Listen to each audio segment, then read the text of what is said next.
Hello baby gangsters, this is Calvin, also known as Homer, and this is my first ever playthrough of Honkai Star Rail, and we're still doing this incredible quest right before the war dance, or the supposed war dance, because I think the things are about to collide in this quest like crazy.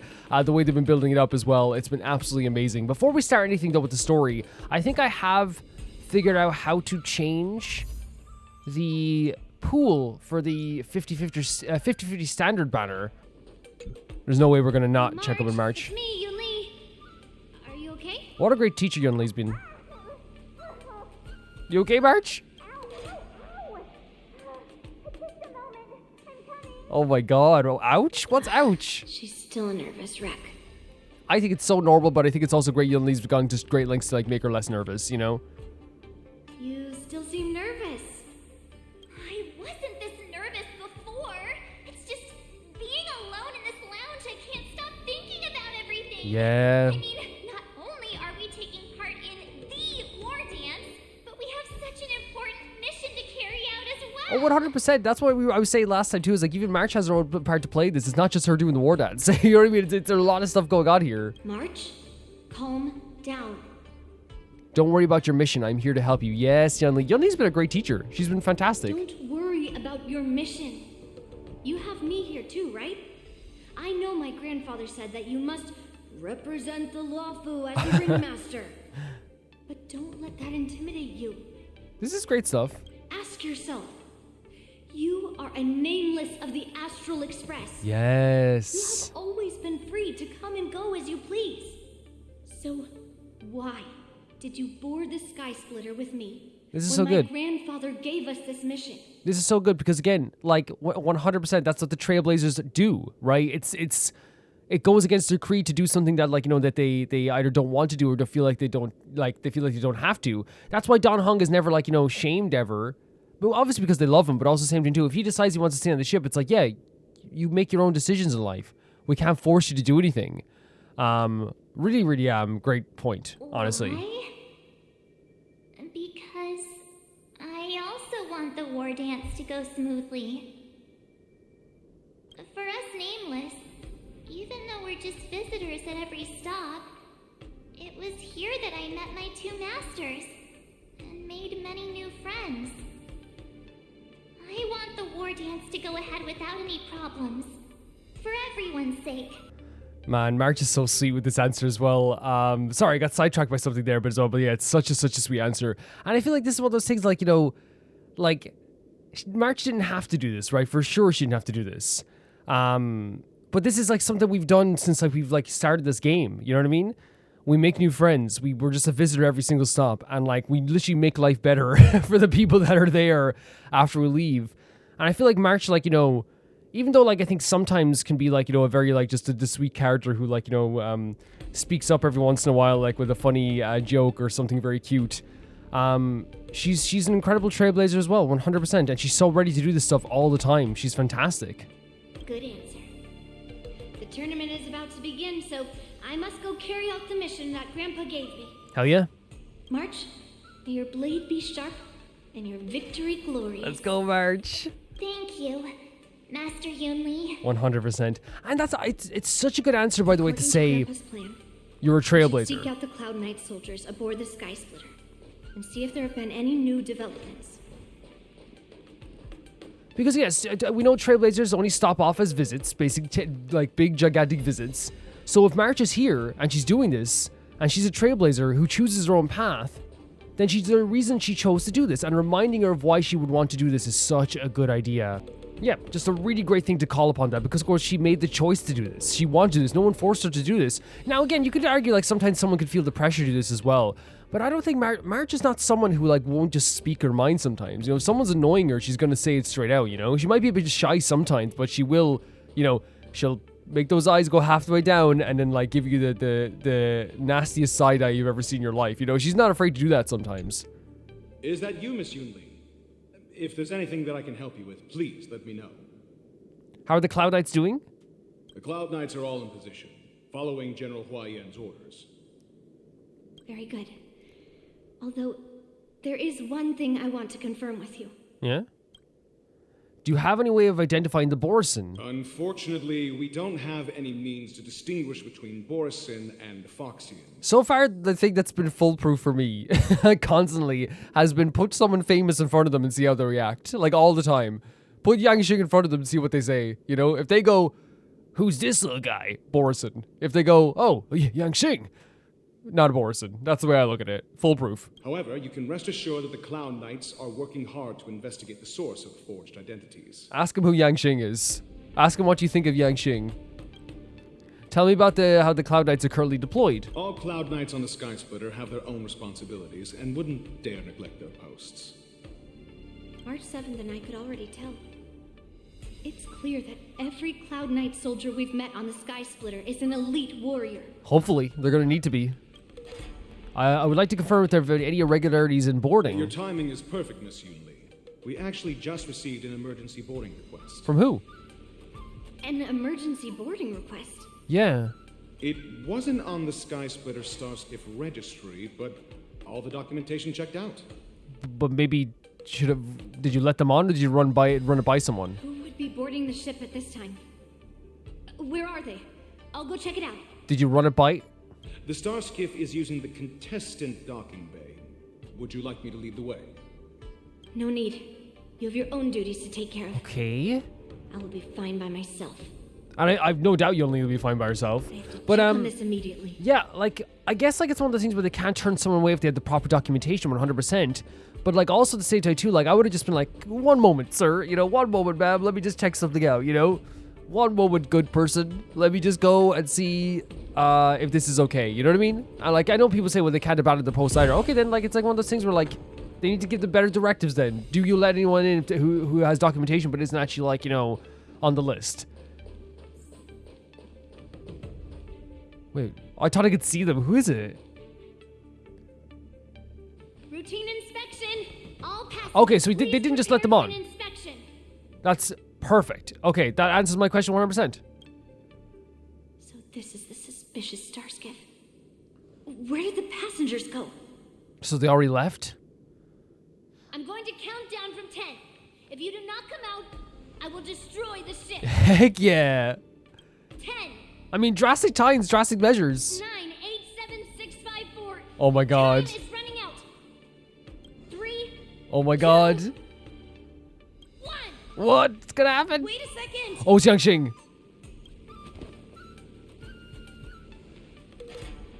She was ready to destroy that ship. Can I say as well that like I love the way they remind you like all the time, like, you know, about little things, whether it's their bickering or like, you know, their kind of inadequacies or like their, you know, even just childish behavior, like because they are kids and like you're only doing the whole like, you know, that's a very like kid tactic, you know, the 10 9 8 7 like that's a very kid tactic. But like honestly though, I agree with her. Like I know it's like maybe harsh to destroy the ship, but like we're in like terrifying times right now. You know what I mean? If you can't identify a ship, just get it out of here. It's just a routine inspection. You weren't actually going to blow up the ship, were you? Is that also some kind of Zhuming custom? I agree with Yun Li this time. I know that sounds so harsh, right? But like, no, I understand what Yanqing's saying, because like, what if like it was like someone like injured on board? I totally get that. You know what I mean? But I think it's just like, you know, her being nervous about it makes sense, right? Yeah, but I totally get it. Don't mind Calvin being like, just destroy the ship. Blow to pieces. Yeah, but you know what I mean? It's a drastic times, and I just felt like, you know, if it was a borisin, you'd be sorry. What are you doing back here? Didn't little Yanqing claim he was going to give up being the ringmaster and go on the hunt instead? Help shoulder the general's burdens? Oh, Borisin on the ground suddenly launched an attack.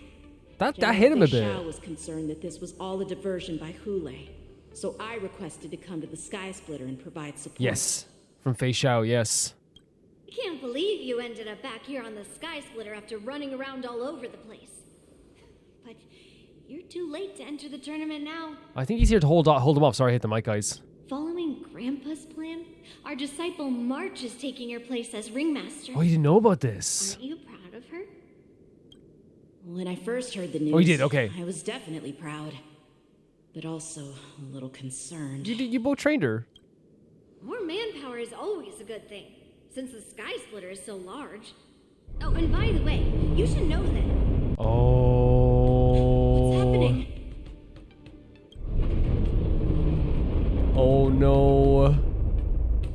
Does it feel like the skysplitter has slowed down?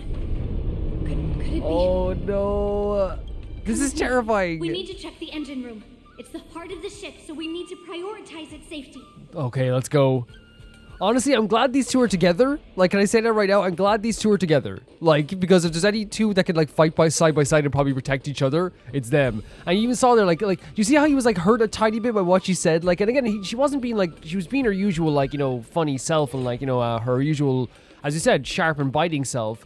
But, of course, I think Yanqing kind of took it to heart this time. He was kind of like, yeah, I'm not going to be competing in that tournament, you know? But then when she realized, like, okay, he's here for like official business, she said something so cool, which is like, yeah, we need more manpower. So I do think they're softening to each other a little bit. You know what I mean? They're not bickering as much as they used to, but I still think we'll see some bickering. You know what I mean? This is some team, by the way. We actually haven't gone to use Yun Li in that way anyway. Just up ahead. Let's go.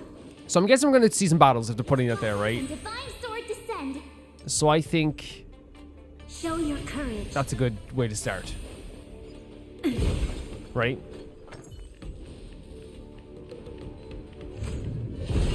And we have a claim, we have a big, oh god, okay. There we go. Yeah, that's terrifying the way they set that up there with the, like, because you know the borisin are going to be arriving here. We know they will. This is a dark room. It's a very dark room.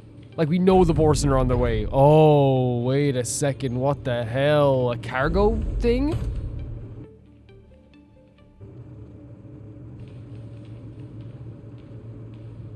Yanqing's boots are so fancy. Strange. Why is there no one here? That box is scaring me, man. Wait. The nod to each other. They both like, without saying anything. Look what happens when you work together, guys. Let's go. Make everyone proud. Is that Cloud Knight boots? Cloud Knights. They're over here. Yes. I love that, by the way. Again, this is what I'm talking about. They're destined to be like best buds. Like, I'm telling you, they're destined to be best buds. And even partners in like on the battlefield. One look to each other. They saw the boots and one look to each other. They both realized what they had to do. They didn't have to say anything. And you should be lying alongside. Oh, buddies, you don't know what you got yourself into. Don't worry, children. There's plenty of space to hide. This is what I'm talking about. Over here. Yeah, these guys are scary, but I've no doubt that Yun Li and Yanqing can defeat these guys. But that's what I'm saying. Like, this is how you know they're borisin, by the way. I tell you, put Yanqing in front of them and you will tell they're borisin instantly. Even though I truly hoped that the war dance would go ahead uninterrupted, and that I was worrying for no reason. Now that these guys have finally shown up, it's a huge weight off my mind. Oh my god. Bring it on, you abomination! Yun Li and Yanqing fighting together. Let's go. This is so good.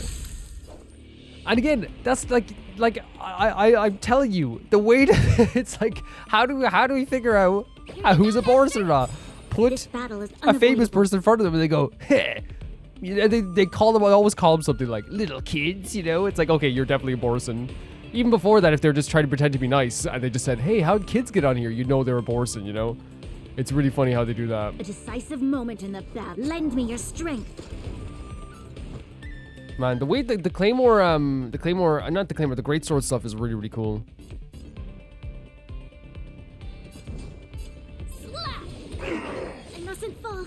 We should maybe, I think we got to use her move before. We did. But Right like, on yeah, we time. might, Yes, you! man, the follow-up attacks are crazy, right? Like, absolutely nuts. Yeah, and that's what's really good for March here. That's why, like, we need to get, like, more characters with follow-ups, but right now I'm, like, obviously waiting to level up the character. I think people said, like, Mose will be really good for March 7th. Azure Dragon, White Tiger, less carbs. Watch this! Great stuff. Great stuff. Man, the two of them fighting beside each other. Two wolves in the engine room. That means that even more abominations have infiltrated other areas. Great way of looking at it, 100%. Hoolay is already aboard the skysplitter. Yep. There's no time to talk about this. The war dance has already started. If my guess is correct, the borisin will most likely use the ceremony to begin their slaughter. Gotta jump into action, right? Let's go. We need to get to the wardance ring. It's crazy that, like, out of all characters, like, Come I with think... me. To the ring. Legitimately, like, I do, like, have, like a, you know, it's one of those things where, like, these two together, I have so much trust in them. Like, just them together. Like, a mountain of trust upon trust that they can carry this out in a very efficient manner. And here's the thing, I think they have, like, what each other, like, need in terms of combat, right? I would say that. I think you guys would agree with that. Like, there's, like, a thing where, like, I genuinely think that they, like, you know, whatever they each other lack, I think they also, like, you know, can make up for fighting side by side, you know? Yanqing's lack of confidence, I feel like, is, like, brought up by Yunli's, you know, big confidence in herself. I think, you know, the speed at with, the abrasiveness that Yunli has is countered by the, you know, the growing diplomacy of Yanqing. I think that the speed of Yanqing, you know, is perfectly complemented by the power and, you know, heavy sword wielding of Yunli. I feel like they truly can make up some, for each other's weaknesses, 100%. At least while they're learning, and then maybe learn something from each other as well, you know? Yes, you! Receive divinity. Thank you for just... I will say, like, I think Yunli is actually a really funny character to use. I like a character to just, like beast through a lot of stuff, you know what I mean? This way. We're not too late. I'm going after the chest.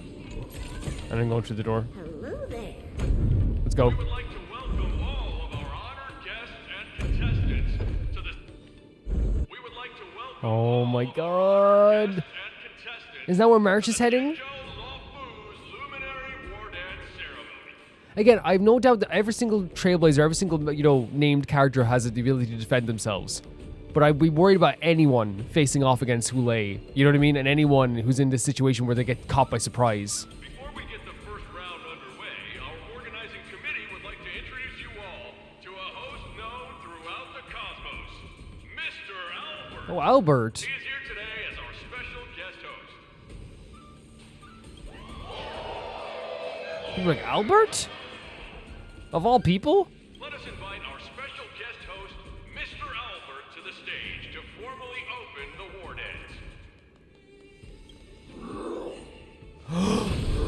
Oh my god.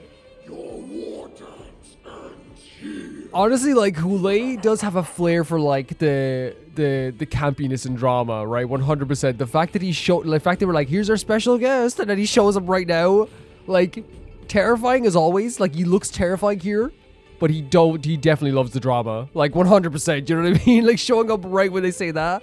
Wait until they say it. Oh my god.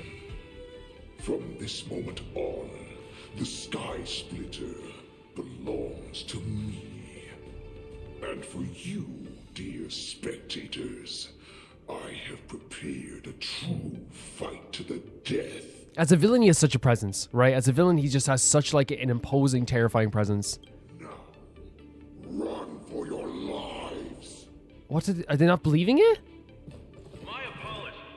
The spectators that you were expecting aren't here. Everyone here actually came to see you. Wait! This is the setup? Cloud Knight, prepare for That's kind of freaking sick. So everyone know. So they warned everyone in the arena. That's why they didn't react it that way. Oh my god, with the chanting?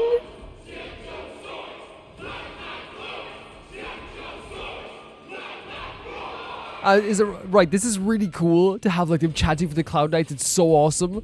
But it's also right for me to feel this, like, feeling of fear of, like, you know, pride before the fall in a way.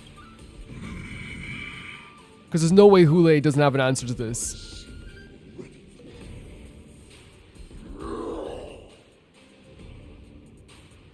What's he roaring about? Echoing the howl of the war. Oh god, there's gonna be more borisin, aren't there? That's fine too. Say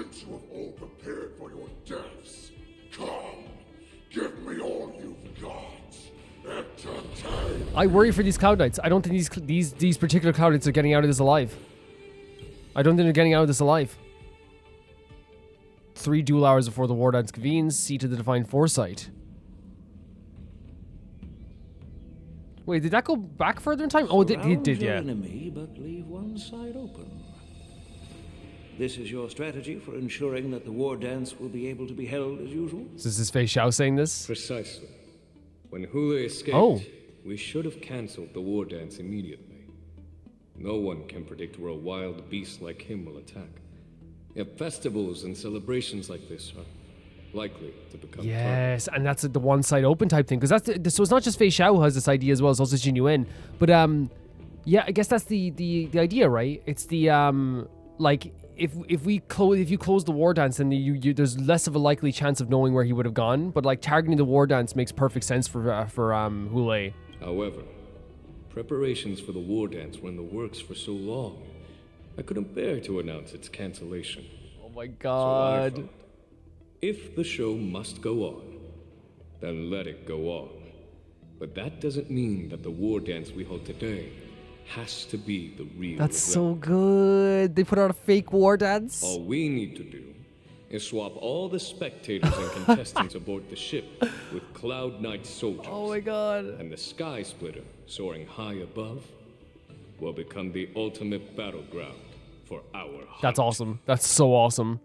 Like, just everyone. That's why when he jumped in, everyone in the crowd was like, okay, buddy. You know, we're ready. We know you were coming. We do it. But what do we do if Hoolay is not planning to attack the war dance?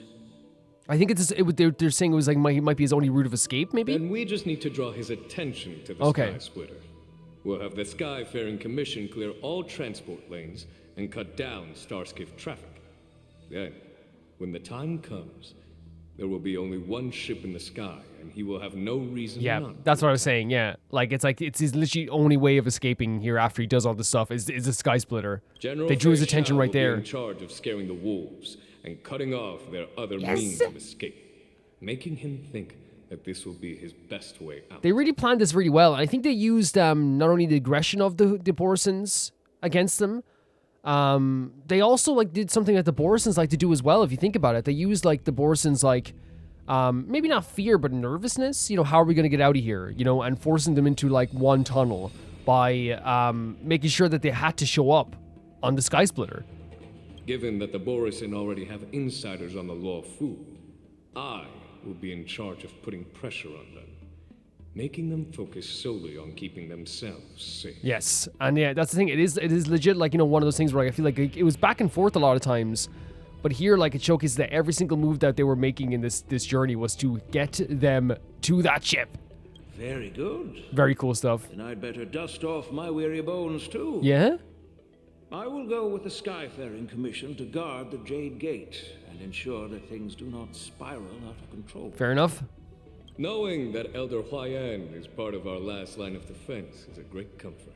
Oh my god, the way the generals This work hunt together. will make Hoolay understand that the arrows of the hunt will always be one step ahead of the abominations. And again, of course, that's the thing. It's like one of those things where it's like, I just want to see everyone safe. Like, I'm not getting involved in your abomination versus hunting. Well, I guess we technically are. Let's be honest here. Like, I can sit here and be like, I'm not getting involved with your hunt or whatever. But we've hunted down abominations with the hunt before, so we can't say anything really, can we? To march this time, okay. Just now. What's going on? It feels like the entire ship has started to slow down. Borisin must have actually infiltrated the sky splitter. Based on General Huayan's orders, it's time for me to take action. Okay, so she got a directive too, not just like okay, meet up with Yunli and head towards the war. That's really so that's it. So they all like got directives that we didn't see behind the scenes too. But not that we didn't think she wouldn't have a job as well. By the way, during this, like everything was a job already. Like of course she's gonna have a job with this. She's a freaking trailblazer.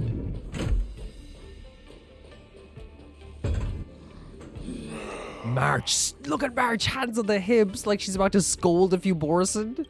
You guys, you're not Cloud Knights acting as Borisin, are you? Okay, she's still nervous, and honestly, makes sense.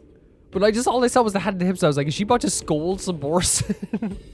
You're real Borisin, aren't you? Okay, gets more determined. We can hear it in the voice. Let's go, March. Yes, let's go, March.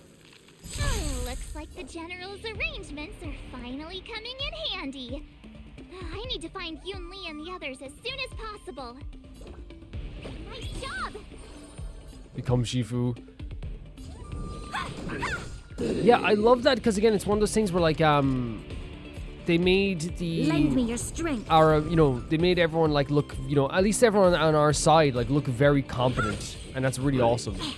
Not that like I think the characters, as I said, characters don't need to like get everything right all the time, but I think in this case, I think it's cool. And again, there's gonna be still problems. Like, let's be honest here. Like, this is not the end. It's not like we're gonna just like succeed without any like pushback. But I think what's so cool about showcasing it in this way, what we've done here, is that. Lan said that if Hoolay appears, the Cloud Knights will assemble and do everything they can to suppress him. Master Yunli, where are you?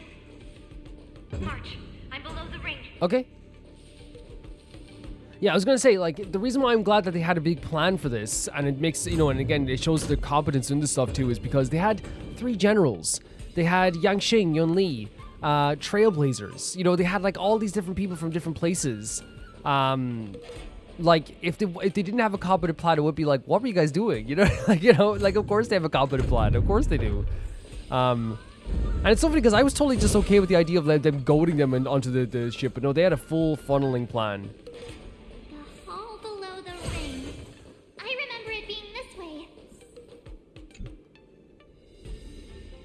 Under the careful planning deliberation of the generals, you're about to face the powerful borisin enemies. You should make your preparations for advancing. I'm ready? They're trying to say if you want to change your team or whatever. So we're about to face some really, really crazy stuff. Yanqing! What are you doing here?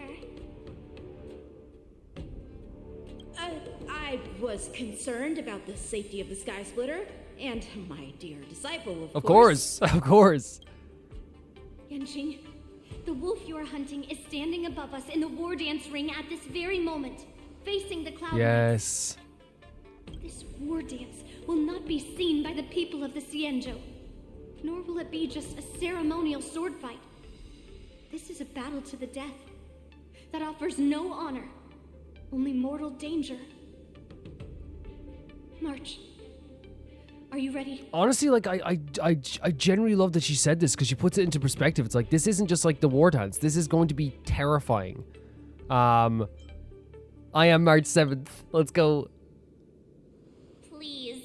I am March 7th, a sword master who will represent the Luofu in glorious battle. Great stuff. Oh my god. I love whenever March is confident, I get so smiley. I genuinely do. I get so happy.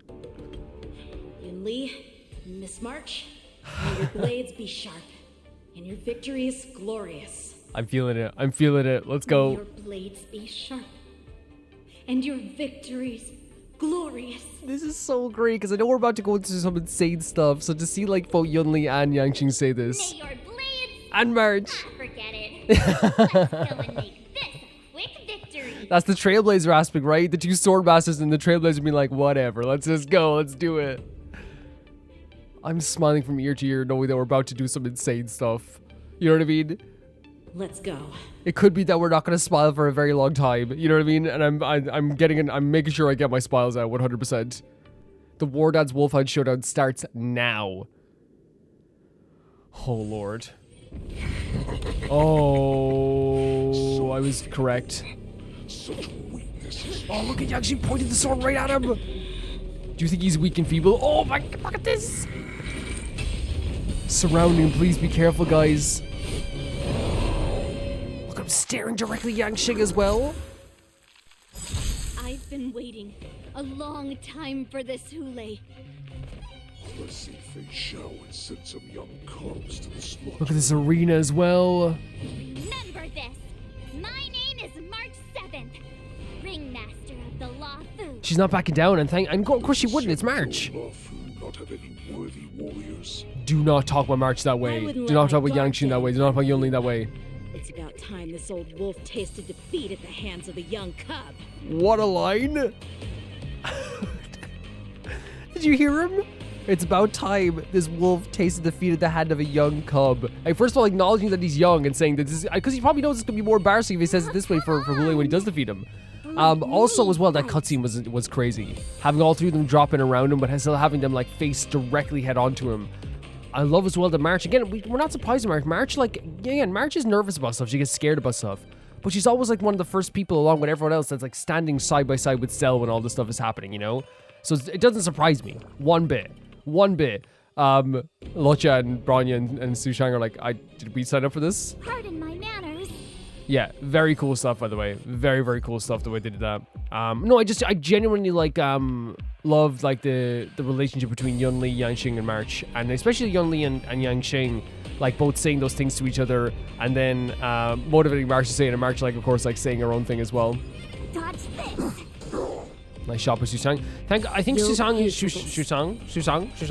is going to be one of the deciding factors in this, I feel like, for me.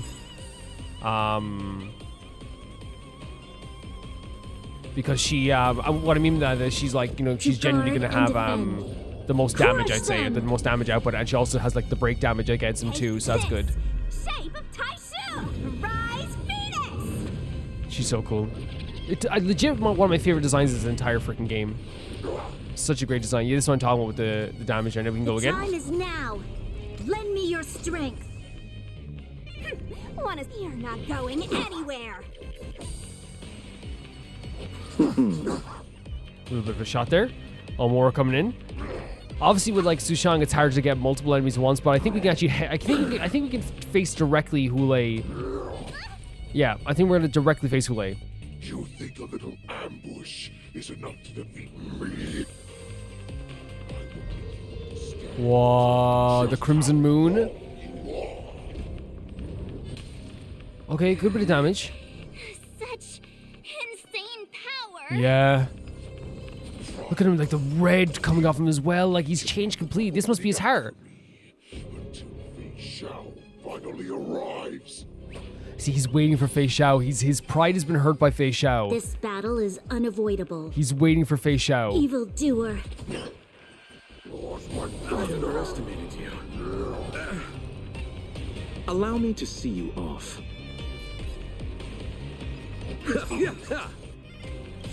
Let's get some heavy damage in here as well. The dead will return.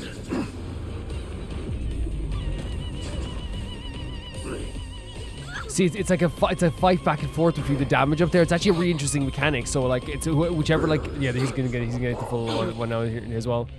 That gets down to 0. Oh Lord! Oh my God! Did you see that? Let me through, or I'll go through you. Yeah, they're telling me this after you use it, by the way. They're like, we don't want you to know what it is. So it's irate stacks. Okay. Yeah. Really, really, really cool looking move though. Dodge this. Take this. Shape of Taishu. I do like when you're not speeding up, like it showcases that, like, you know, she's still using like a two-handed sword, you know what I mean, Sushang? So there is like a lot of weight to it when it's not slowed down, right? For sure. Broke you up there as well. Oh my God, look at her. Right, dear cubs. You thought I would run? A wolf's path only goes forward. Moon Rage has ended. Is never an option. Wolf's Path. Azure Dragon. White Tiger. Eating less carbs. Watch this! Did she say eating less carbs? You gotta have some carbs. I'm telling you that much. The time is now. Lend me your strength. Eat as much carbs as you need. Oh God, the terror grip. We've entered the storm. To guard and defend. Crush them!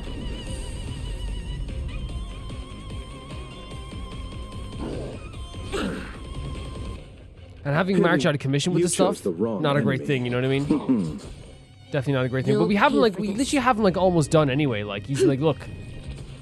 He's 23% health left. Still not here. See, Bored of these cubs. see, that's the thing. His pride was hurt by Feixiao. This goes on. They'll all be dead by the time she arrives. Dude, Sushang's been bullying you. Buddy's on the ground getting bullied by Sushang. They'll be dead soon, you know? But I know what in story-wise. In story-wise, we're getting rocked, right? Because this is like a terrifying creature. You know? We have to look at it that way as well. 1% health. Recover from break as well, by the way.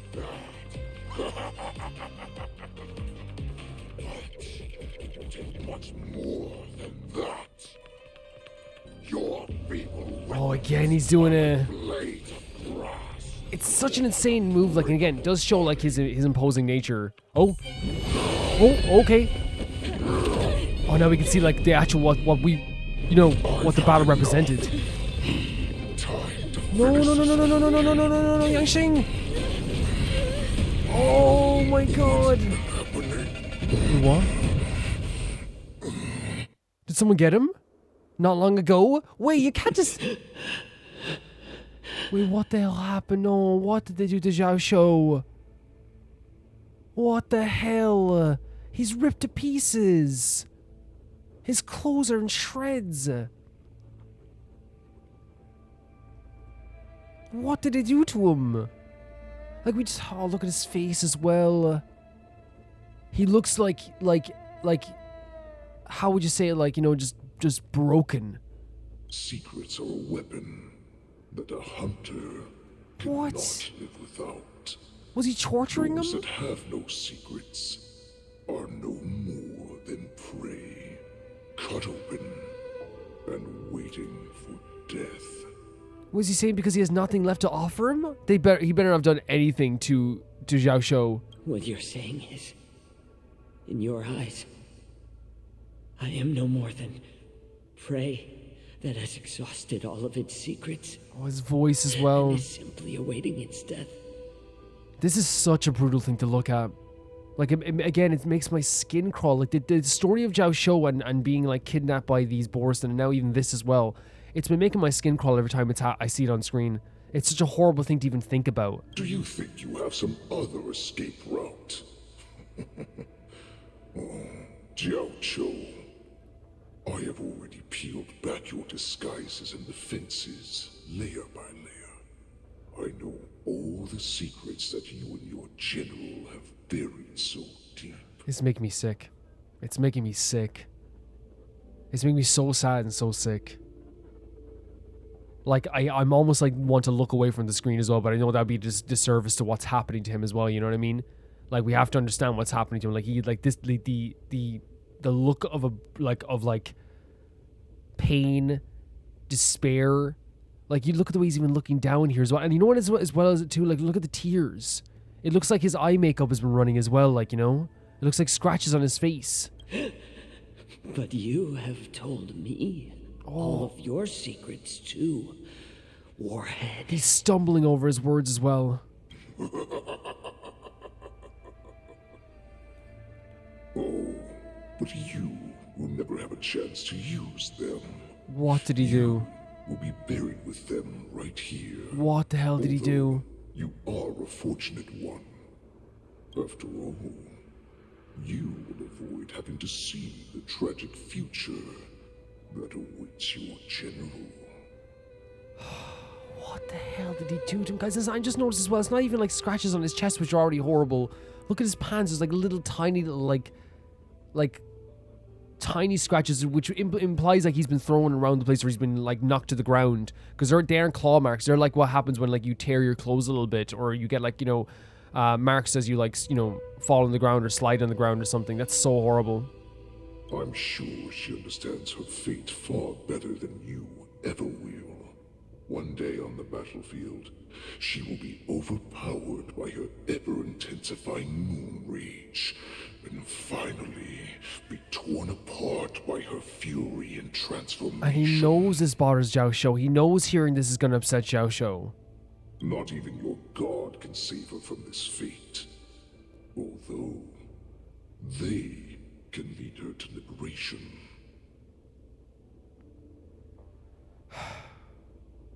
And the only way to save her is here, in my hands.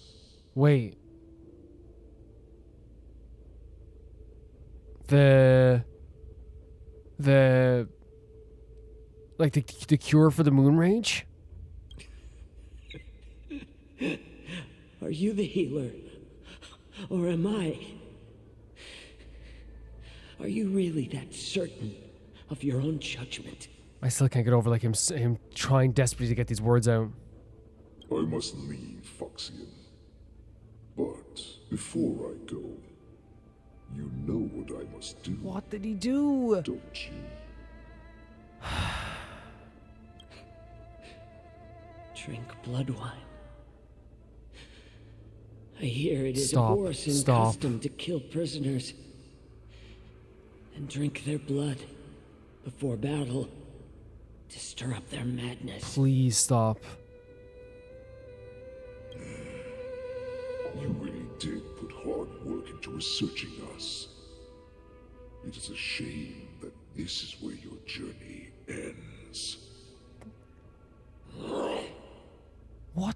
They can't just kill off Jiaoqiu. They can't. Are you the healer, Jiaoqiu? This is Feixiao's voice when she was younger as well. Is there anything that I can do for you? I heard that you saved me. Yeah. My heart is pounding, guys, because I have no idea what happened with Jiaoqiu. I have no idea. Because he said he's going to kill him. That's what he's saying he's doing. There's no need to thank me. If you're a healer, Oh my god. cure my moon rage? And what if I can? Do I just sit back and watch as you head back out to die in battle? Listen to me, child. Your condition is not suited for the battlefield. And again, this is what he's saying, his original thought process. And this was like, what if I cure you, you're just going to go out and like fight again. What's the point? Okay, then can you cure war? Whoa. Whoa. What are you talking about? I'm just a healer. All I can do is... Can you cure war? What type of question? So all you can do is heal us and let us go cure war. She's saying that like you can't stop this war. These wars aren't going to stop. And if you don't cure us, then we're going back in the battlefield injured as well. Such arrogance, young lady. This war has been waged for thousands of years, and it will only continue. What do you mean by cure war? All you will achieve is getting yourself killed. This is such an... It's a conversation that caught me off guard. It's caught me off guard so much. You healers work yourselves to the bone to save people, even though there will always be sickness and death. So we will also keep fighting. I think there is a difference in this too, though. But I think that, like, you know, it's about perspective, is all of what she sees with her perspective. I cannot speak for the dead, but I know that General Jiaoqiu, as well as all the warriors This that is never where- returned yeah. from battle, will not have died in vain. This is where he changed his perspective on this, I guess. This is definitely where he changed his They perspective. fought so that others could make it home alive. Your actions are no different.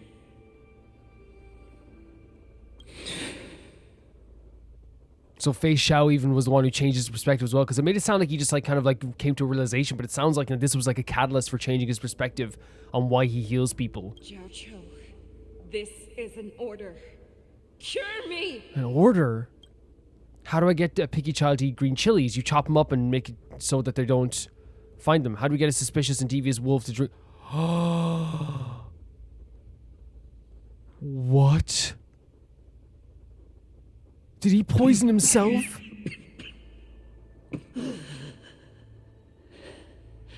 Those who have no secrets are no more than prey. Cut open and waiting for death. He didn't poison himself, so he would...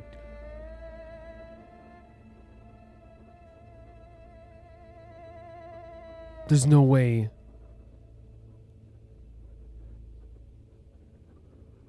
So that when Hoolay drank his blood, he'd be... But does that mean he really died? And that was what the shaking was happening on with the camera?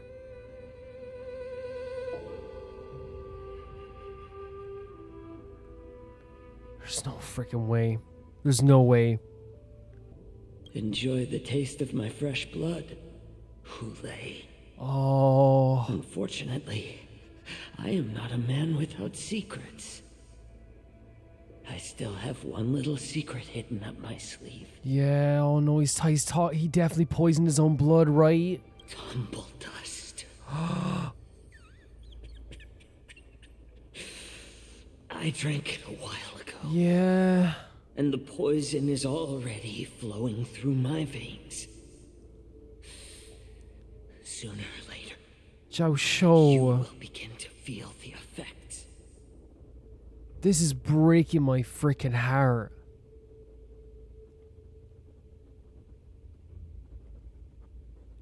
After all the torture, both mentally and physically, clearly being attacked left, right by these people that hate his race.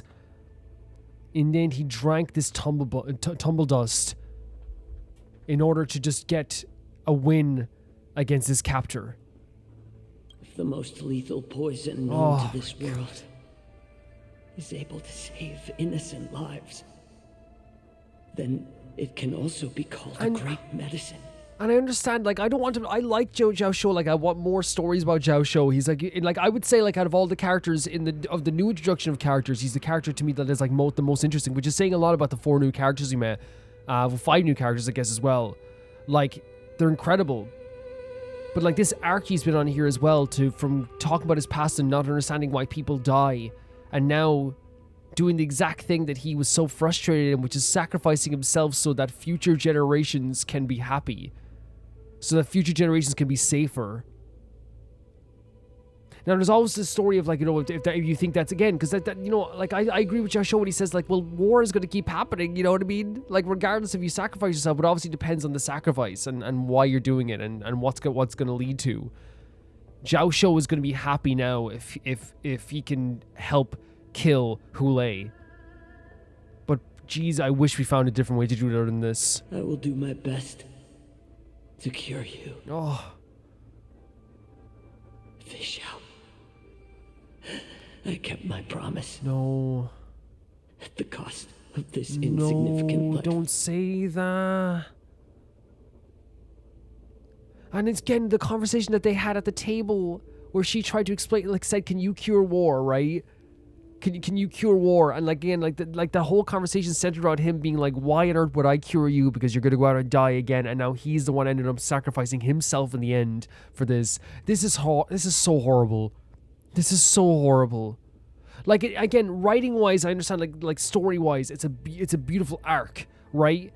But that doesn't make it any easier. Like, it's like my heart is pounding, like, for a combination. Obviously, this is, like, on the baseline, this is horrible, this is sad. Looking at this, it just makes me feel, you know, as I said, makes my skin crawl. Hearing about this makes me so upset. But I also just wanted to get to know Jiaoqiu more. I wanted more stories with Jiaoqiu. Bring victory to the Yanqing. This is so horrible, man. So it's a poison, it's the tumble dust inside of him. Oh my god, it smacked him! Knocked him really far back too. Dirty? They're playing dirty? You're going around pretending to be Foxians. Oh my god. It's even colder. Oh my god, Yanqing! My sword is even colder. Look at him standing with Yunli as well. Hulay's movements are slowing down? Yeah, the tumble dust. This is our chance. It's time for us to put this dog down. Tell him, March, tell him. Can someone else take this one? I am gonna be feeling that scene forever. The scene with Jiaoqiu. And, like, here's the thing, I also, like, it's hard to even, like, truly enjoy what I got what I wanted from the start. I, like, again, they're not best friends yet, but, like, getting to see Yunli and Yanqing side by side facing an enemy is everything I could have hoped for from the start of their arc as well in the story too. But, like, I genuinely, when I first saw Jiaoqiu all the way back with the, when we first met him with Maza and talking to Feixiao, when he was talking about, like, curing you, I thought he was going to be, like, a side character. You know the way he shows up every once in a while and, like, has some input? I did not think at that point in time that he was going to be a character that, like, I absolutely fell in love with. Like, and again, I knew I was gonna, like, I already was like, oh, they're cool characters with cool designs. I like their designs. But I had no idea that I was gonna sit here and be like, wow, like, Jiaoqiu jumping into, like, my favorite characters list. I wish there was some other way you could have done that. You know? I wish there was some other way you could have done that. Pardon my manners. Let me through. Like, I'll go through you. I'll never ever hear anything against the writing of Honkai Star Rail. And here's the, I'm not saying that because I know if you have an opinion against the story, like 100% you can tell me about it, and I'm not gonna be like, oh, you're wrong. It's okay to have an opinion, man. Just an expression, you know what I mean? Like, to me, like, this is such like an incredibly Lend me your strength. well-written arc, and that's what I'm saying, and I hope that makes sense. It's like, even though like it ripped my heart apart, it made my skin crawl and stuff too. That doesn't change the fact that it doesn't make it any easier. That it's an amazing arc. You know what I mean? It doesn't make the emotions any easier. Yes, it's afterwards. I'm gonna sit here and be like, wow, that was an incredible story arc from Jiaoqiu. In terms of like where he led up to there. He's talking with Jiaoqiu right now. Yeah. A pathetic little poison like this. You think this is enough to turn the tide of battle? Again, he's still... And this is why I think is so great about, like, owning Hoolay whenever they do, right? He is more prideful than any other creature you'd see in Honkai Star Rail. To the point that he, you know, he curses his own people because of how they how they act now and how they live now. So, like, even though he acts like he doesn't care, Jiaoqiu getting the one up on him hurts him. It embarrasses him. Flower, bloom. You got owned by a Foxian. And again, I still think that even though like it was an incredible arc and like, you know, for Jiaoqiu, I still think that Jiaoqiu has so much to offer the story, you know, and maybe that's what makes it more heartbreaking too. I think you could have like even more arcs. I feel like his arc isn't even like, could go on if they wanted it to as well. You know?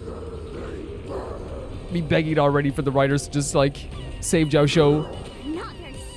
Patch the game while I'm doing this, please.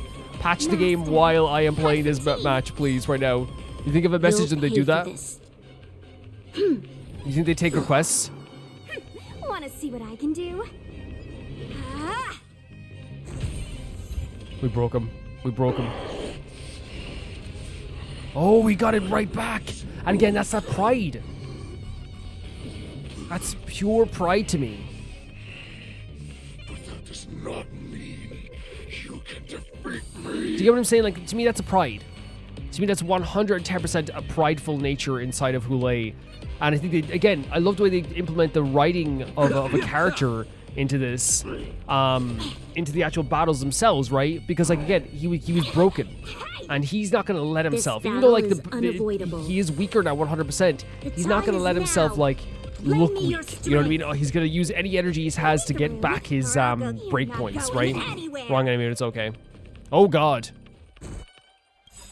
Get out of here. Eternal sleep is not... The dead will return! That which is seized must be repaid. We have this as well. And again, even like Hoolay, he generally thinks he's in the right as well, right? Because he's like, oh, that was a sneaky move, Jiaoqiu. It's like, dude, you're like the sneaky. Look at this fiery beast here. You're like the sneakiest dude in the world. Like, what you do is so sneaky. Let's not lie here. I get it now. Look at her smile. Time to show you what I can really. Azure Dragon, White Tiger, eating less carbs. You eat as much carbs as you want. You need carbs. Now, what? Yes, March. May be hard to kill. It's over. That does not mean you cannot be overpowered. Tell them, Yanqing. Hoolay, take a good look. The power of the Cloud Knights is in my blade. Yes, Yanqing. Yes. Oh my freaking god. Oh my freaking god. Receive. Do you think we can see if we can get a Yodlee voice line? Should we try and get a Yodlee voice line? I mean, we can't do anything but attack. Yeah, no, yeah. Like, I'm not gonna, like, you know, prolong a fight much anyway either. So yeah, I don't think we can do anything but attack. The satisfaction I get from this. Oh my god! Did he break his blade? Oh, March, oh my god! He broke his blade! Wait, he saw Jingliu! No! What? Yes, Yanqing! Oh my god, he thought of Jingliu in that moment. Look at this expression, look at this shot. Are you serious? Yanqing! Even Yun Li's like, what the hell? Oh my freaking god, Yanqing. What? Yes, Feixiao! Stopped him in that moment as well. That was incredible. That was incredible. Oh my god.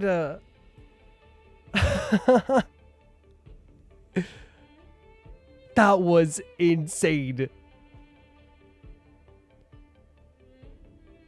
I am shaking. I am shaking. Oh my god. Oh my god, I'm literally like, you know when like you get like a fright or something, you know when like someone scares you really bad and you get like, you like start shaking a little bit and you feel like, you know, a little bit cold. That's what I feel now. I felt that ice. He broke Yanqing's blade, and I love that they showcase that Yanqing, March, and Yun Li were all like, oh my god, like what do we do? And then Yanqing in that moment, he saw Jingliu and he saw like he remembered the lesson that she gave him as well, and the move that she used as well. And you saw like he kind of like became Jingliu in that moment as well. Like almost like a representation of her, because she was the one who stopped him originally, and Yanqing was the one who stopped him this time. Yanqing, my boy, look at him. Look at him. Borisin Destroyer right here. Look at this. Everyone clap. Everyone cheer. He did it. Cheer. Cheer. This is the moment. Cheer. This is the moment in the movie we all cheer. Cheer right now. Oh my freaking. That was incredible. Can we talk to like see what Yun Li thought about that? I was so scared. I thought you were a goner. I didn't know what was going to happen. We're so lucky the general made it in time. Well, see, yeah, he was going to get hit the second time 100%, but the first time, like, I'm actually so, like, I thought Feixiao was going to come on the first hit, but Yanqing stopped the first hit. Yanqing, that was amazing. Yes! That final blow you dealt to Hoolay. How have I never seen that before? Because Yanqing saw it like, that's my special finishing move. So again, I love this as well, like, it was like kind of like his own twist on things as well, right? Do you want to learn it? Oh! I can teach you. But I'll need some time to Look heal how up far first. they've come. Look how far they've come. I hate to say it, but if you can teach me that move, oh my god, I'll maybe admit that you're just a tiny little bit stronger. Look how far they've come. Incredible stuff. That's how far they've come with this.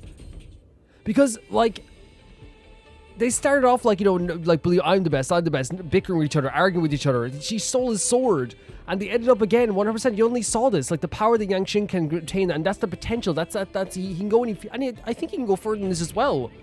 And like I think General Huaiyan said to Yun Li, like, and again, Yun Li's a fantastic warrior. I want to make it clear. I do think that they can teach each other a lot of things. But there's a reason why Huaiyan said, like, I don't think you can beat Yanqing. You know, and he didn't say it as a disrespectful thing. He's like, I don't think you can do that. And again, he didn't even know about this move probably. He called upon one of his other, again, I don't care what it says, one of his other teachers, even though she only taught him for a short time. One of his other teachers. And the way I see it in this way, I think, you know, Jingliu is a teacher of him. I think in Bible Lune, I think Dan Hong, I think Blade is a teacher, I think Jin Yuan is a teacher, I think Feixiao is a teacher, I even think Yun Li is a teacher. I think all of these people have like influenced him and his combat capabilities in one way or another. That was such an incredible scene. Seeing Yanqing call upon the vision of Jingliu to do this as well. So incredible. The hunt is finally over.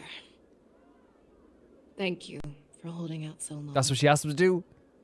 The Cloud Knights are withdrawing as we He speak. did exactly as he was ordered to do. Lieutenant Yanqing, how are you holding up? And again, Lieutenant Yanqing. Love it. He's done his job here. He's doing his job. I could take on 10 more. Let's go. Yanqing deserves it. I've never been better. Oh, he's still strained as well. I could take on 10 more Hoolays. I'm so proud of him. I'm so proud of him. I hope Jin Yuan saw this. Take it easy, young one. Your wounds look quite severe. I'll have the Alchemy Commission healers see to you when they arrive. Love it. And again, as I said, I genuinely think that his arc is one of the best in this game. I do. Easily. Who would have imagined that I would arrive late to the battlefield for the first time in my life? Oh. Well, perhaps you young one's blades were just too fast for me.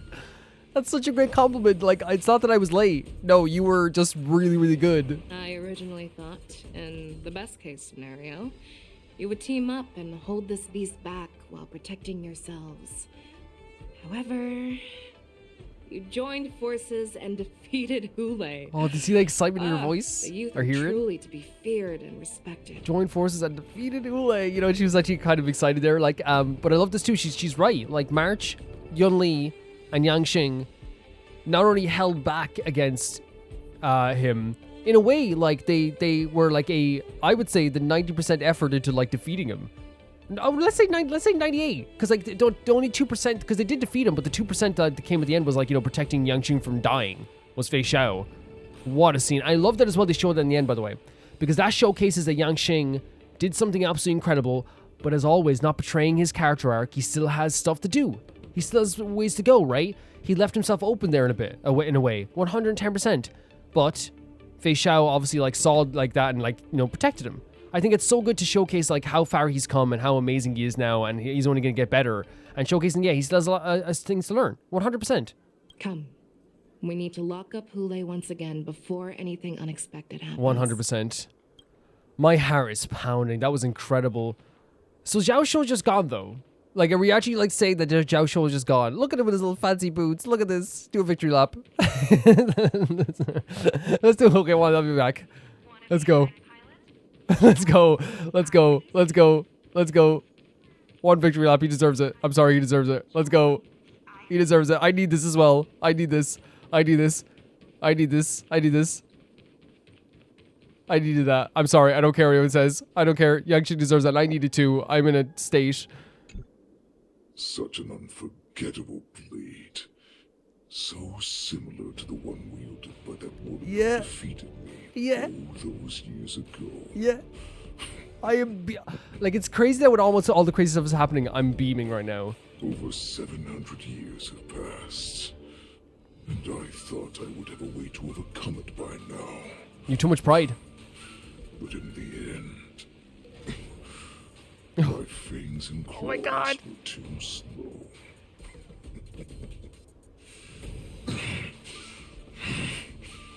You won, child. Man, Yanqing, you defeated Hoolay.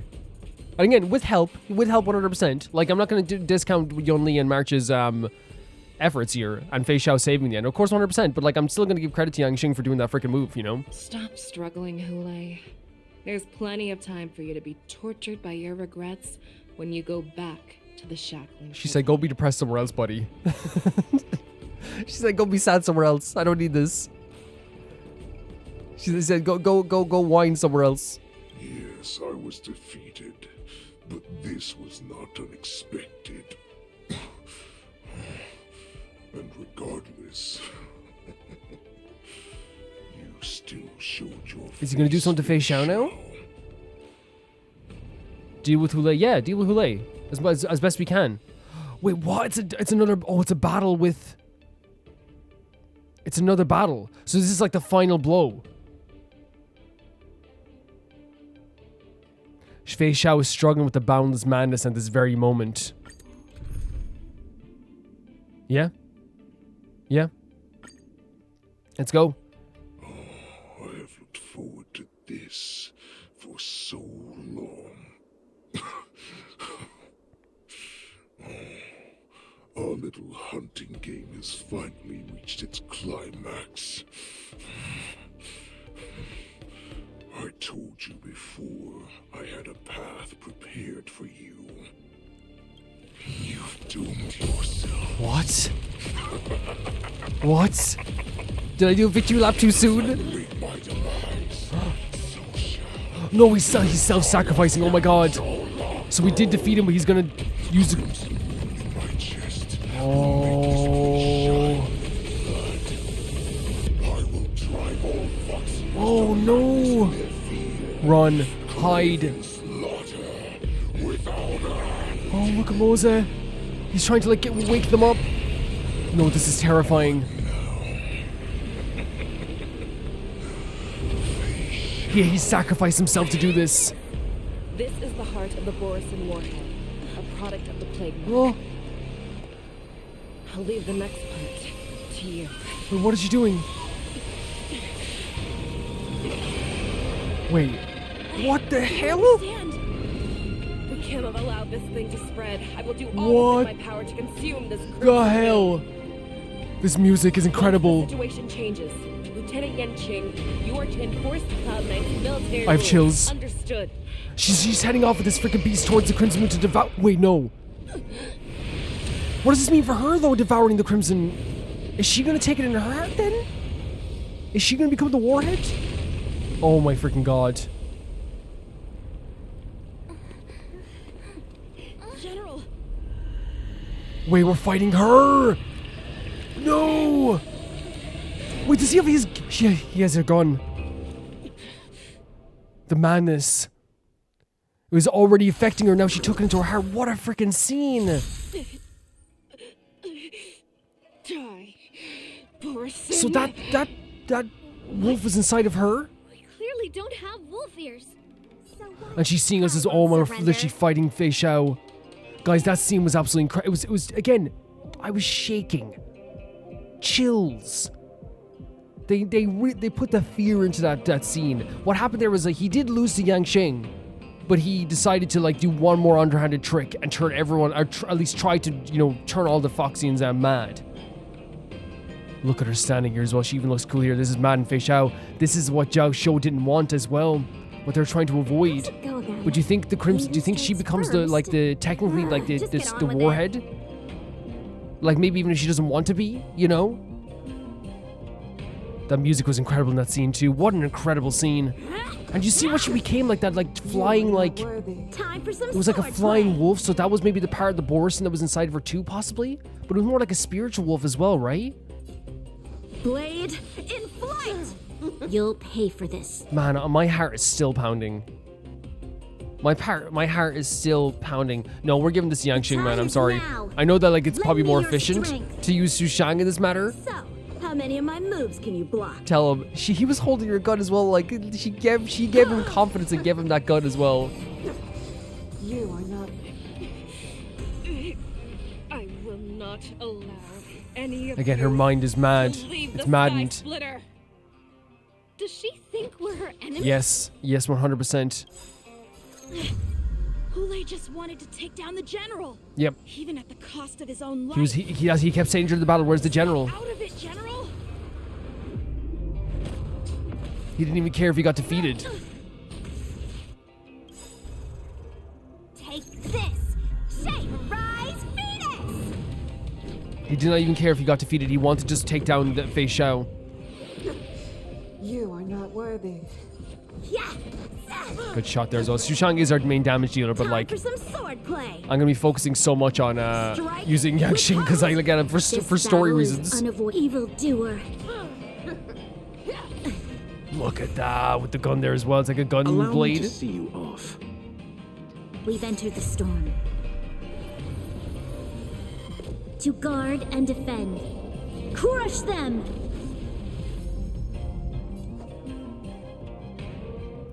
Just when I thought we'd get a minute to catch our breath. No, not at all. What do we do? Do we fight or run? Fight. After all this, do you still think running is an option? Yes, Yanqing. Yanqing as the lieutenant on the Luofu. I love, by the way, that she said to him lieutenant. Right? She dressed him as lieutenant and then addressed him once again. It's your job to make sure people are safe. Like, 100% he's taking charge here. 110%. Let me through. Practice over you. Swords descend. Oh, the smile on his face when he does this too. Look, this is a freaking sick move, isn't it? And the smile as he does it. What a sweetheart. Sushang's like, I can do the most damage. We're going story reason this time. We're going story. Oh, we should have healed Yanqing in fairness. Your assistance is timely. That which is seized must be But now they repaid. will get healed on every single attack. Futile resistance. She has some brutal attacks as well. Or an additional action? We need to break her. Oh, that extra bit of damage there, the crit damage. The time is now. Lend me your strength. I'm just so proud of Yanqing. How many of my moves can you block? I'm proud beyond belief. She's gonna get 2 actions now.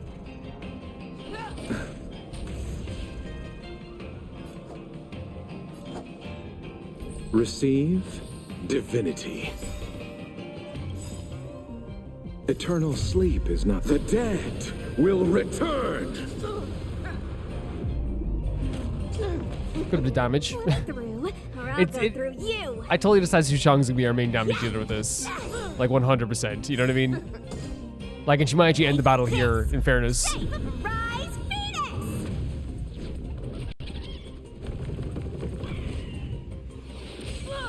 No more playing. Is there any way to...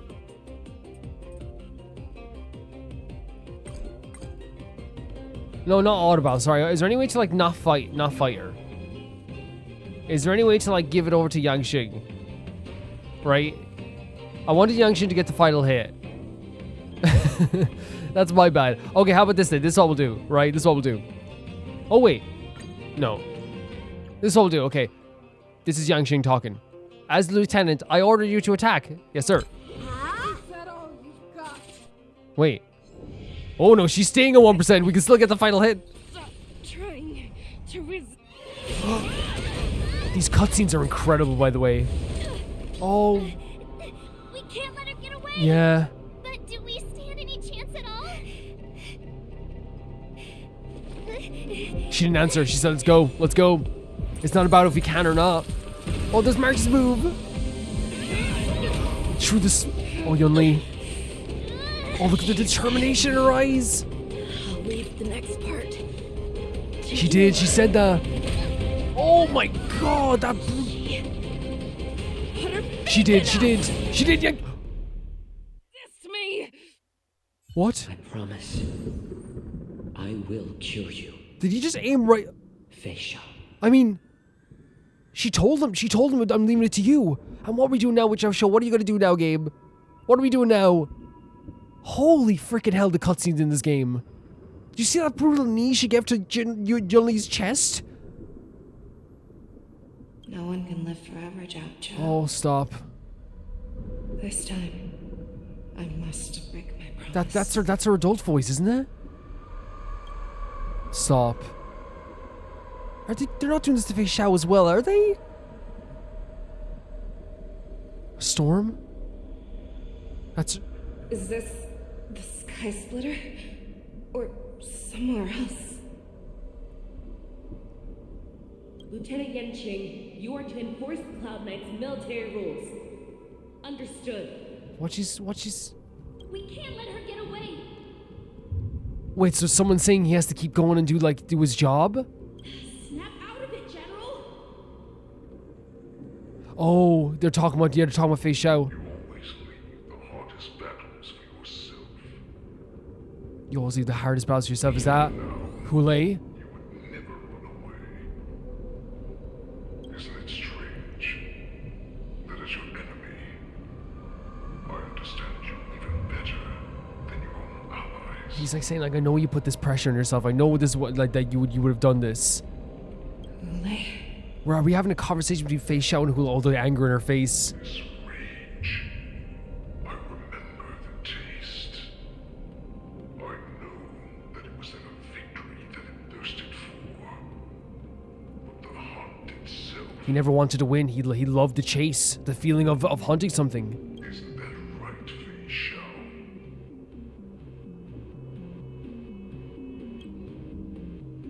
You shouldn't be here.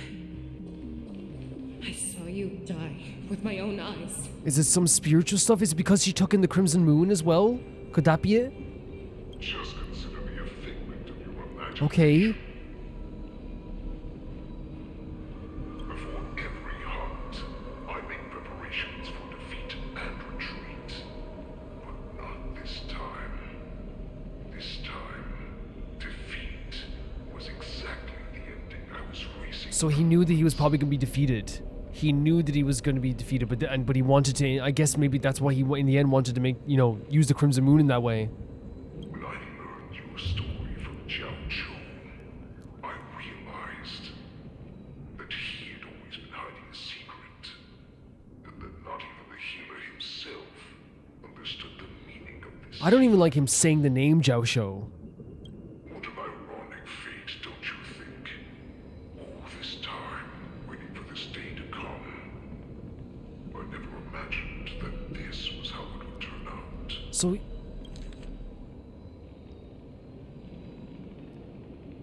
yeah, I'm trying to see if like there's ever something I missed from this. But I accept it. He said he's accepting this fate.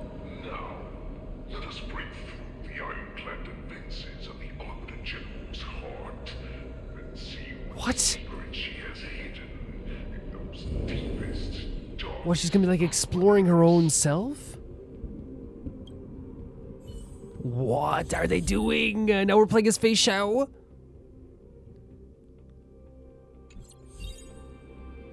This is absolute. I know we played as her earlier as well, but what? Chase after the apparition Hoolay left behind. Look at them. It's so horrible seeing them. Look, oh my god.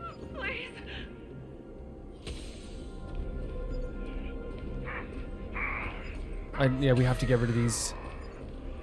Absolutely horrific. Look what they're like. It's actually so bad. The weak. Sympathy. Justice. Shanzhou's. The Xianzhou's cover up. Isn't that what Ling Sha was talking about? Doubt. The universe in its original form?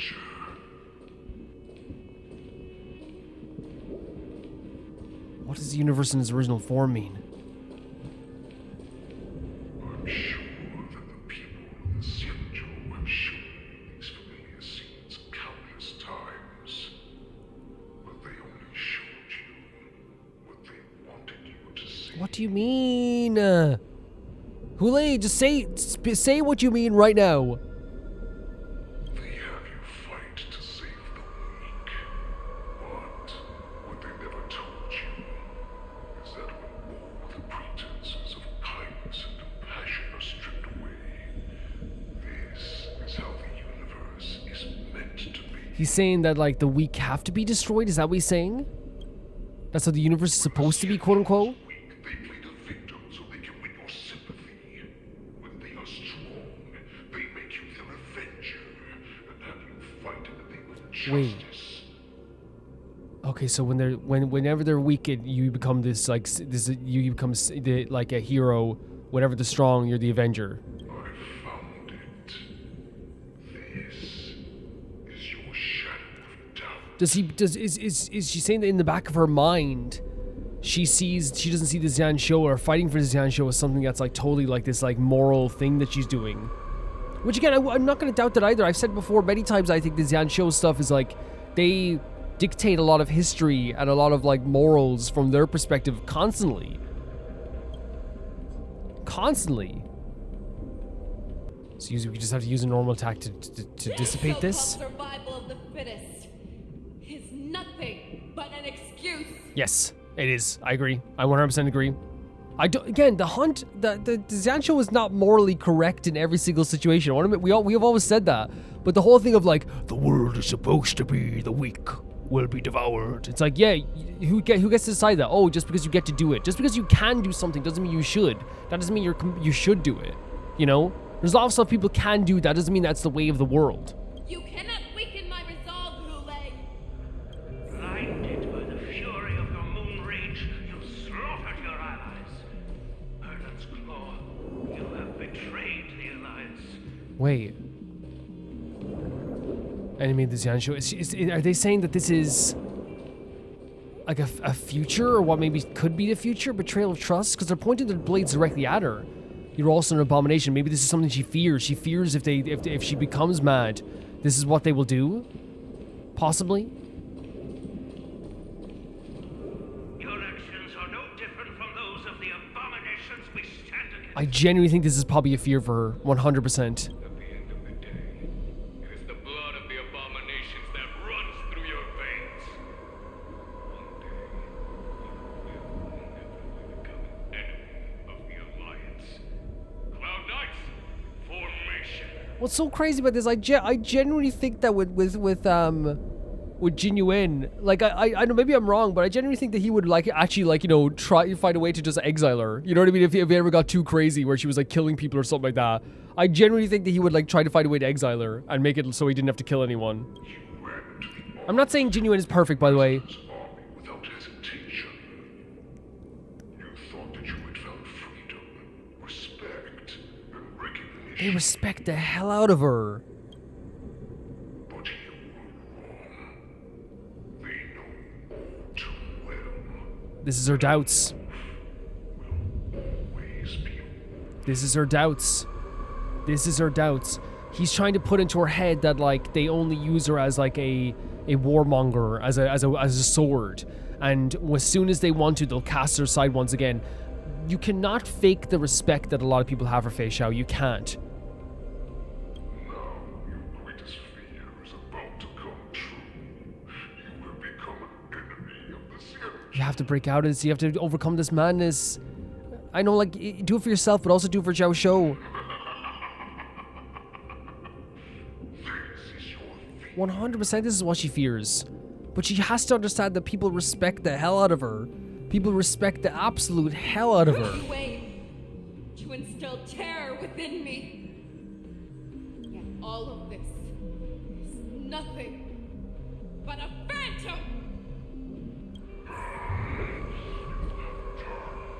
Oh, this is what I was saying. You're the future Borisin Warhead. Remember Mock Talk?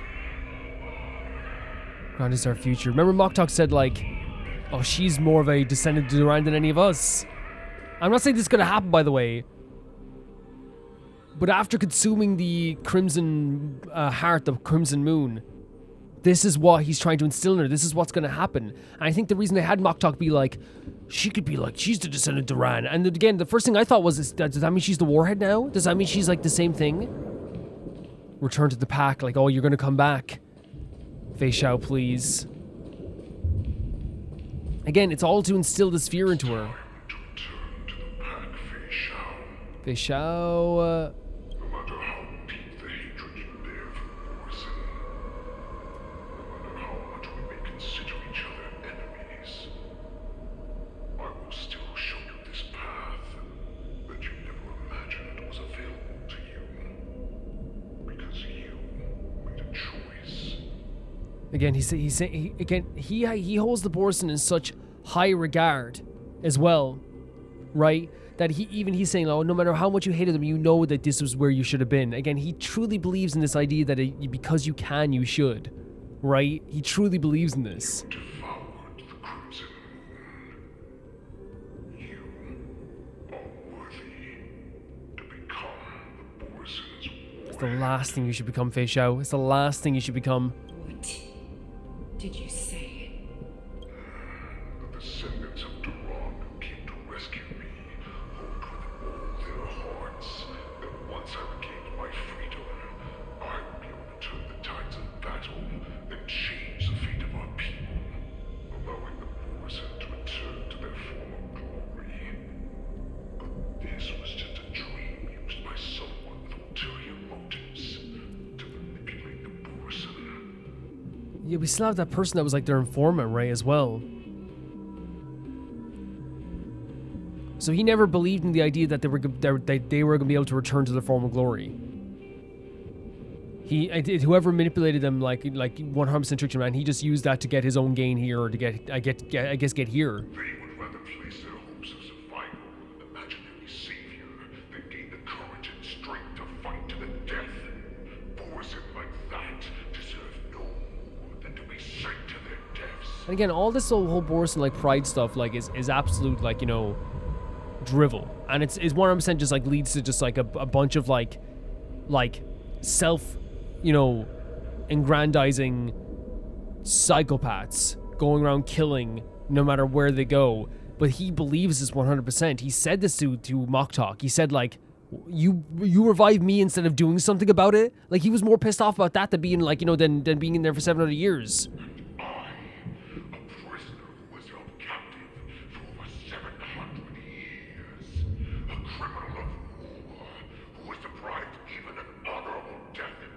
Wow. Would become a puppet upon my return, at the mercy of others.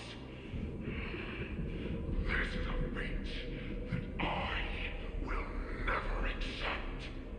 Again, he felt that, and he probably felt like a puppet for like those Durin descendants as well, right? The idea that like I was literally brought back for like as like this savior. I don't want to be that for these people. For those who are F Hoolay though.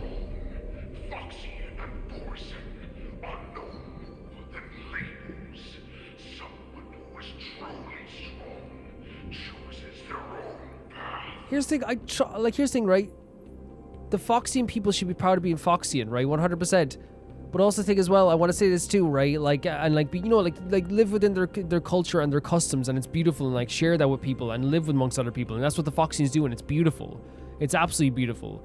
Like, that's why I love what this Yan show is, that there is like, you know, again, I think, who said it, that this Yan show isn't complete unless Foxians, Vidyahara, and long life species and short life species all live together in harmony. That's like what he and again, that's not saying that other races can't come and like join as well. Of course they can, but you know what I mean. It's like that's like, you know, that's kind of like, you know, there's no hatred amongst that.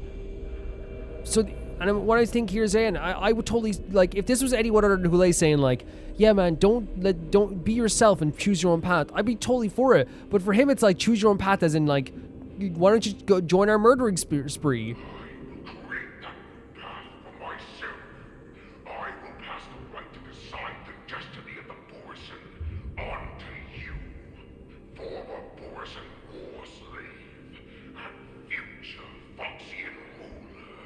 Again, he's almost like proclaiming you are a future Foxian ruler. Man, like, you know what I'm saying when I say this? Like, he is like legitimately. So this is the wraith of desire. There's different like. So this is the wraith of desire. I wasn't even looking. Sorry, guys, I wasn't looking at that time. So this is like the desire to maybe be ruler. Like, he again looks at this from like the perspective of someone who like. He truly believes this. He truly believes in the idea of like, if you can have something and you can do something, you should do it. That means it's a natural thing to do. You have to devour the Crimson Moon. You should become the leader. Don't go along with everyone else says. Choose your own path. And again, he means go become like the warhead and become the future Foxian ruler. But again, it's this, I'm gonna say it, this bullshit pride that they have within themselves. That is not, here's the thing, there's nothing wrong with being proud of who you are, right? But it's when that pride then goes, well, we're so proud of ourselves that we're going to hurt other people and hurt other races. That means it's no longer pride. That means it's no longer a pride that can be, that's admired. It's a bullcrap pride. There's a difference between someone being like, I love my culture. You know, I love my food and the way we live, versus, oh, let these people are below us and let's eradicate them. That just becomes a little bullcrap to me. It's not even to me, like I would say factually so. Your human Jiaoqiu served you with such. Don't even say his name. He was even willing to die in order to cure your moon rage. I told him before that the only way to save you lay in my hands.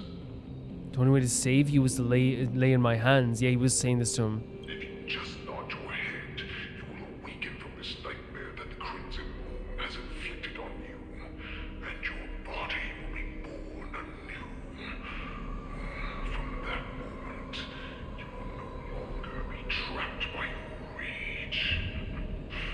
Your doubt will be swept from your mind like dust, and your fear will naturally disappear. So he's like saying, accept this, I guess? Accept this idea? And then you won't be ripped apart. You won't die. So this was the path that you prepared for me. To become a new you. This is what he wanted. This is what he wanted. Because he even said to Moktok as well, one of you should have freaking become the new warhead. He wanted someone else to become the warhead. That's right. We